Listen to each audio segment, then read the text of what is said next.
12 लाख में खरीदा, 9 लाख में बेच रहे हैं सेकेंड हैंड यूज्ड व्हीकल के नाम पर. On the margin is only this 18% is being put.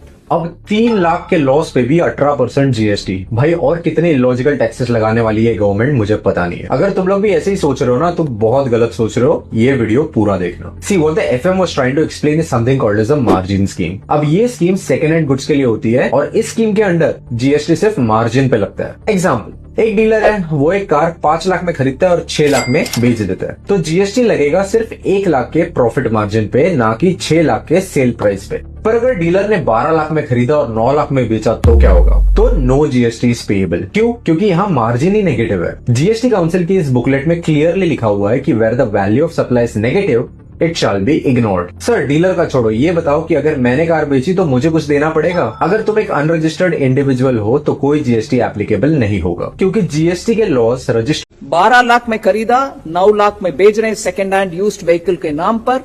On the margin is only this 18% is being put. अब 3 लाख के लॉस पे भी 18% जीएसटी. भाई और कितने इलॉजिकल टैक्सेस लगाने वाली है गवर्नमेंट मुझे पता नहीं है. अगर तुम लोग भी ऐसे ही सोच रहे हो ना तो बहुत गलत सोच रहे हो. ये वीडियो पूरा देखना. See what the FM was trying to explain is something called as a margin scheme. अब ये स्कीम सेकंड हैंड गुड्स के लिए होती है और इस स्कीम के अंडर जीएसटी सिर्फ मार्जिन पे लगता है. एग्जाम्पल, एक डीलर है, वो एक कार 5 लाख में खरीदता है और 6 लाख में बेच देता है, तो जीएसटी लगेगा सिर्फ 1 लाख के प्रॉफिट मार्जिन पे, ना कि 6 लाख के सेल प्राइस पे. पर अगर डीलर ने 12 लाख में खरीदा और 9 लाख में बेचा तो क्या होगा? तो नो जीएसटी इज पेएबल. क्यों? क्योंकि यहाँ मार्जिन ही नेगेटिव है. जीएसटी काउंसिल की इस बुकलेट में क्लियरली लिखा हुआ है कि where the value of supply is negative it shall be ignored. Sir dealer का छोड़ो, ये बताओ कि अगर मैंने कार बेची तो मुझे कुछ देना पड़ेगा? अगर तुम एक अनरजिस्टर्ड इंडिविजुअल हो तो कोई जीएसटी एप्लीकेबल नहीं होगा, क्योंकि जीएसटी के लॉस